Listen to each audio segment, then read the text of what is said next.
తమ్ముడు నీకోసం తల్లడిల్లాడయ్యా, సిల్లి గుండె నీకై చెరువైపోయిందయ్యా,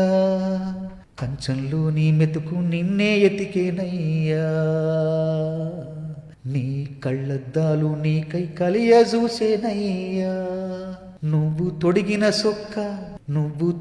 సొక్క నీకై దిగులు పడి సిలక కొయ్య కూరి పెట్టుకుందిరయ్యా, రంగస్థలాన నీ పాత్ర ముగిసేనా, వల్ల కాట్లో శూన్య పాత్ర మొదలయ్యేనా, నీ నటనకు కన్నీటి సప్పట్లు కురిసేనా, నువ్వు వెళ్ళొత్తానంటూ చెప్పే ఉంటావురా, మా పాపపు సెవికది వినబడకుంటదిరా, ఊరయ్యో.